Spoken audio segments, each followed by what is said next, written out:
tal compañero de trabajo es Pablo Iglesias?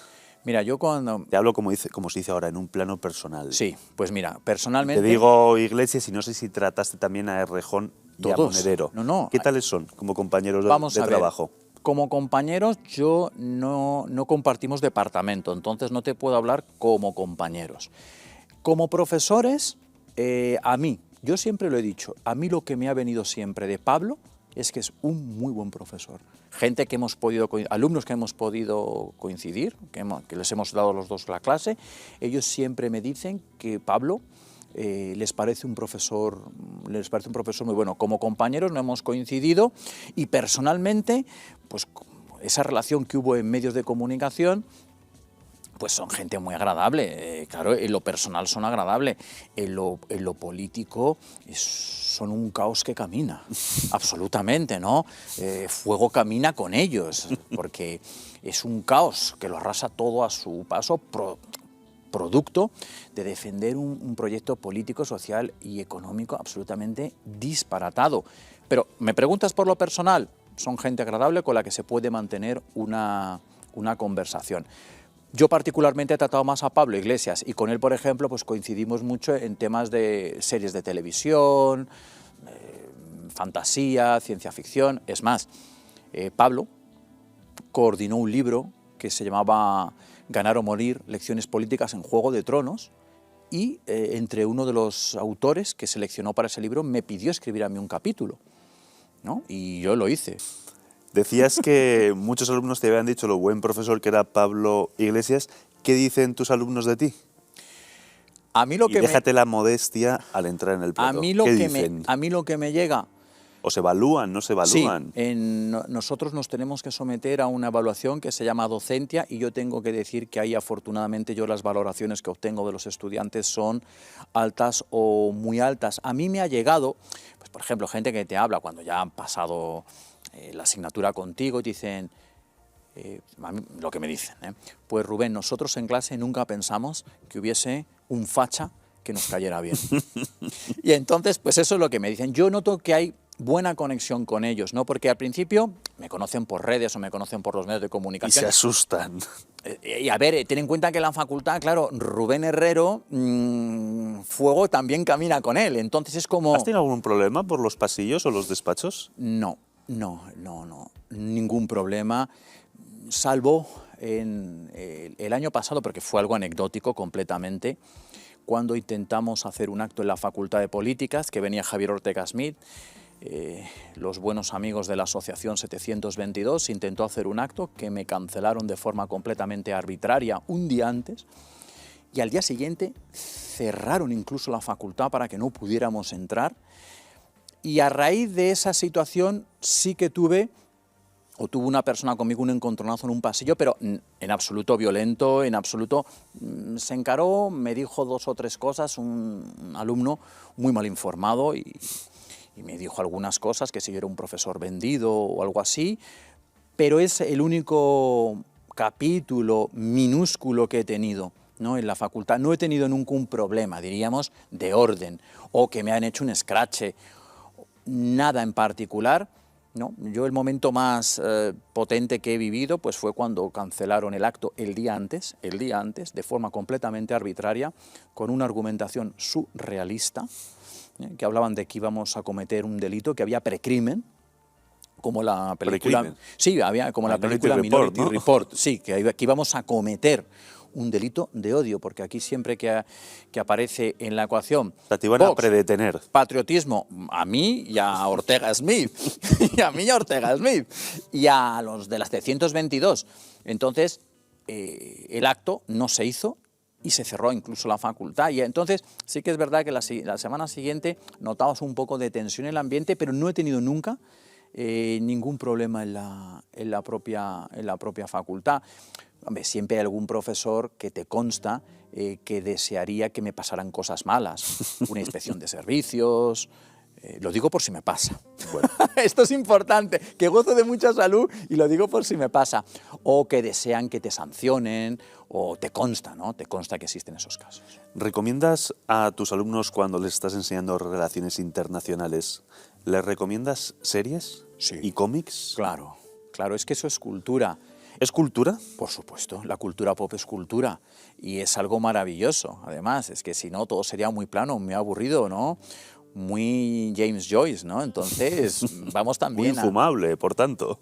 Bueno, es que, ojito al dato con el Un Ulises. día hablamos del Ulises, a ver si encontramos a alguien que lo haya conseguido leer. Bueno, sí, eso es importante. González Pons. González Pons, hombre, yo creo que se inspira en el Ulises, en la Ilíada, para escribir pues, esas novelas eróticas, ¿no? que él disfruta tanto hablando de ellas y vendiendo en sus boleras de referencia, pero bueno, eso ya es otro asunto, ¿no? Las series y los Mira, cómics.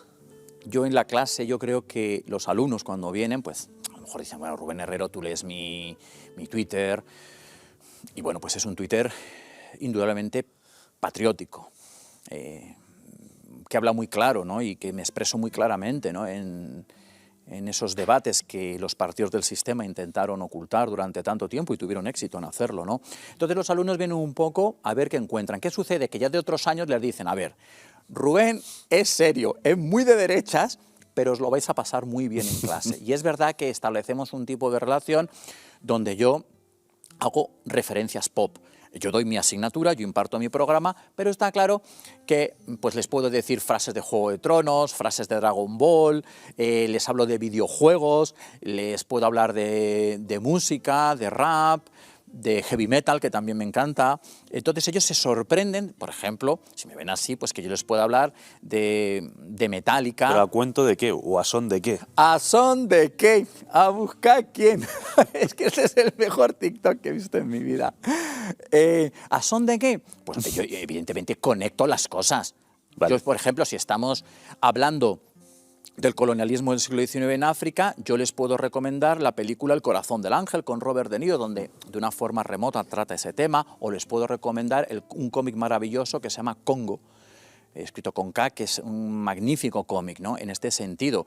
Además, les puedo recomendar el libro El genocidio olvidado, donde hablan como un asesino, como el rey Leopoldo II, se llevó por delante a 6 millones de congoleños. Por ejemplo, de esta manera, pues yo les voy... Dio nombre a la capital del Congo, ¿no? Leopoldville. O sea, Leopoldville. este es el nivel. Es que luego te vienen los belgas y te dicen que si aquí no sé qué de los etarras. O sea, es que es alucinante. Un país que tienen como referente a Leopoldo II, que tenía zoos humanos en los años 60, empiecen a hablar de derechos humanos y que si los etarras y que si la abuela fuma. Pero vamos, esto... Entonces, yo hago esas referencias, ¿no? O, por ejemplo, si estamos hablando de hegemonía tecnológica, pues yo le digo, ¿quién tenía la hegemonía tecnológica en Poniente? Pues está claro, los Targaryen. ¿Por qué? Porque tienen dragones. Y tú los dragones los puedes utilizar para el bien, como al principio hace Daenerys, o utilizar los dragones ya de una manera perversa para acabarte imponiendo. Y bueno, ahí entramos en reflexiones de, evidentemente, al final es que si tienes dragones, tiras de la palanca. Al final lo que quieres es rock and roll. Entonces yo les hago muchas de estas referencias o les hablo de grupos, o como dice esta canción, para referirme a una situación, pues les pongo una canción, por ejemplo, de Barón Rojo, que a mí me encanta Barón Rojo, ¿no? Entonces, pues les cuento alguna historia y les digo, pero ¿sabéis quién es Barón Rojo, no? Alguno levanta la mano y entonces yo aprovecho para criticar el pésimo gusto que tienen con el reggaetón, por ejemplo. Los videojuegos, no te voy a preguntar si son cultura, ¿son educativos? Los Si mi videojuegos- hija, que tiene 14 meses y que está para comérsela y dentro de unos años me habría arrepentido de no habérmela comido, si mi hija pilla dentro de unos años se aficiona a los videojuegos, ¿se los tengo que prohibir? ¿Qué tengo que hacer, Rubén Herrero de Castro? ¿Son educativos? Gonzalo Altozano, los videojuegos molan tanque. O sea, Molan tanque. Tu hija pilla tiene que jugar a videojuegos hasta que pierda las huellas dactilares, como las he perdido yo jugando al Guitar Hero. Por ejemplo, los videojuegos estimulan la psicomotricidad, estimulan la creatividad. Ojo, estoy hablando de jugar todo con orden y con sentido. O sea, no tirarse... Todos nos hemos metido un raid de horas y horas y horas para acabar un juego o que nos tiene muy enganchados un juego, pero no hacer de ese raid el día a día, ¿no?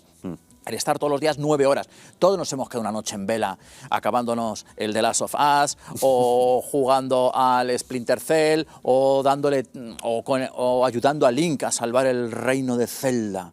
Claro, pero lo que no puedes hacer del videojuego como de nada es la obsesión. O sea, cuando mucha gente, yo por ejemplo no juego online, yo solo juego O sea, offline. no puedes hacer de la Agenda 2030 una obsesión. Lo dejo aquí, seguimos con los videojuegos. Off topic, de la Agenda 2030 lo que hay que hacer es una bola y tirarla a la papelera. Vale. Volvemos a los videojuegos. Volvemos a los videojuegos. Con los videojuegos, siempre y cuando se jueguen con orden y con sentido, van a estimular la psicomotricidad, la creatividad. Y cuando tú juegas, por ejemplo, online, si juegas con cierto control, pues vas a conocer más gente, con el control parental adecuado, vas a ser más interactivo. Los videojuegos es que es un mundo maravilloso, Gonzalo. Están como los cómics, ¿no? Que a mí me matan los cómics de amor, ¿no? Entonces, todo dentro de un orden está muy bien. Pero tu hija Pía, por favor, ya estás tardando en comenzar esa educación Hombre, con 14 interactiva. meses yo creo que todavía no estoy tardando pero mucho. Cómics, videojuegos y juegos de tablero, se puede siempre empezar. Esa es otra, los juegos de tablero, juegos de rol. Antes, hace unos años decías, juega al rol y la gente pensaba que eras un asesino en serie. Sí, que ibas a sacar una katana y que iban a rodar cabezas como en Sleepy Hollow. De nuevo, ¿son educativos, son cultura? Que sí, mira, yo no juego al rol, yo juego juegos de tablero. Juego en 2 clubs, aparte de partidas privadas que montemos. Yo juego en Mecatol y juego en dados, tengo 2 grupos de amigos maravillosos y es una ficción sanísima. Se te pasan las horas muertas en un ambiente de camaradería, un ambiente súper sano y estimulan lo de siempre, pues el pensamiento creativo, la interacción, psicomotricidad, porque hay incluso juegos de habilidad. Yo hago juegos de tablero, los complejos, que me gustan particularmente, ¿no? Los que son, por ejemplo, los se llaman 18XX, que son de tendidos ferroviarios, o los juegos económicos, como el Arkwright, o los juegos complejos de planificación de acciones, como el Trickerion, que es una obra de arte, ¿no? Los juegos de civilizaciones, como el Through the Ages, son juegos extraordinarios, el tiempo vuela, y sobre todo vuela en una gran compañía, y es algo maravilloso. Pues luego hay ferias de juegos de tablero, hacemos casas rurales donde concentramos en 2 días a fuego, ahí sí que no se duerme, ¿no? Como dice la canción de Barricada, ¿no? Esta noche, otra noche sin dormir. Pues allí estamos todos a tope, ¿no? Y los juegos de tablero es algo súper recomendable. Están ahora teniendo un gran auge y un gran boom y yo lo recomiendo tremendamente, ¿no? Mira, mis alumnos, por ejemplo, se sorprenden mucho de verme, por ejemplo, en podcast de juegos de tablero, ¿no? Ellos me ven a lo mejor más serio, me ven la imagen de política, patriótico, entusiasmado además, ¿no? Porque yo todo lo que hago tiene que ser a fuego. Es que si no, ¿para qué, no? ¿Para qué? Hay que exprimir la vida, coleccionar experiencias, ¿no? A mí me gusta definir mi vida como un camarote de los hermanos Marx, ¿no? Que sin fin. Entran, salen, entran, los que entraron por los que salieron por los que entraron, los que estarán por los que están. ¿Le echas muchas horas en el gimnasio? Yo entreno 4 días a la semana. Mens in sana in corpore sano. El gimnasio es fundamental. Siempre he practicado deporte a lo largo de mi vida, he practicado diversos deportes. Y bueno, pues una de las mejores actividades que he podido hacer en mi vida es entrenar en el gimnasio, lo que se llama culturismo natural, vamos a llamarlo así, o cultura física natural, ¿no? Pero bueno, yo, pues como sabrás, ¿no? Yo he hecho patinaje artístico sobre hielo y mira, ahora por ejemplo, pues estoy con el snowboard, que me gusta muchísimo, y combinado con el gimnasio, pero siempre hacer deporte. Y por supuesto, pues juego baloncesto, fútbol, squash. ¿Qué hay de tu agria polémica con Loreto Ochando? ¿Os lleváis tan mal como parece en televisión? No, a ver, una cosa es que Loreto, bueno, pues es una persona confundida, en un mundo que le confunde, y tiene esas ideas radicales, ¿no?, de izquierdas, que defiende vehementemente y razonablemente bien, y yo, por supuesto, en el debate, ahí hay que ir a fuego, ahí no hay... O sea, tienes que argumentar, y es verdad que la imagen que podemos dar, ¿no?, la imagen que podemos dar es que fuera del plató nos vamos a matar, y no, todo lo contrario, fuera del plató tenemos una relación personal muy cordial, e incluso... Bueno, lo comentamos aquí, yo sé que a lo mejor a alguien le gustaría mantener la imagen del odio, ¿no? Pero no, hombre, no, que estamos en Navidad. La cuestión estamos en televisión. Y estamos en televisión. Tiene mucho de teatrillo. Y cuando salimos, pues Loreto y yo hemos quedado, por ejemplo, para irnos a tiendas de cómics. Ella es una fan también de cómics, de series, Y entonces ahí esa parte nos une, ¿no? ¿Lo ves? La cultura pop lo que hace es unir mucho, ¿no? Porque te encuentras en el camino mucha gente y al final, ¿sabes lo que pasa, Gonzalo? Que vas a las personas. Hay que ir a las personas, ¿no? Y la pena es que te vas encontrando muchas veces personas que ya levantan el muro de antemano y dices, bueno, pues como dice, mira la canción de Muro, este muro no se cae, ¿no? Pues oye, pues tú sabrás, qué triste quedarte tras el muro. Y la cultura pop tiene mucho de unir, ¿no? Porque evidentemente, es más, en la cultura pop sobre todo encuentras gente de lo que denominaríamos, o dicen los modernos, el sector progresista. Y se sorprenden mucho, ¿no? De eso que me dicen los alumnos, a mí también me lo dicen cuando me conocen. Pero tú eres Rubén Herrero, pero... El facha. Pero, claro, ellos tienen la idea que un facha es... Porque tú eres facha. Yo en la denominación pop actual soy facha. Ya te digo, más de derechas que el Capitán Trueno. Pero yo ante todo me considero un patriota. Bueno. Conservador y cristiano. Vale. Pero es verdad que cuando me conocen o tal, dicen, ah, pero si este facha mola.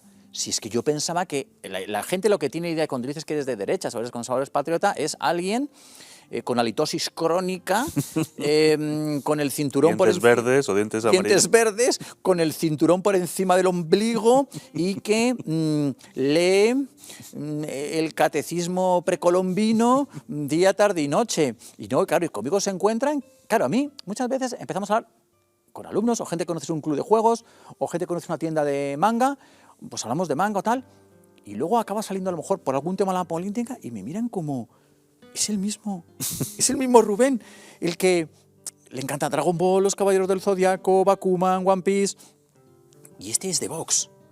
Y claro, entonces es como, se les caen muchos mitos y muchos esquemas, ¿no? Es decir, lo que me decía, no, es que eres un facha que mola, me dicen a mí. Digo, pero si es que, si de verdad quisierais descubrir lo que hay al otro lado, veríais que hay un montón de gente encantadora, la gente bonita.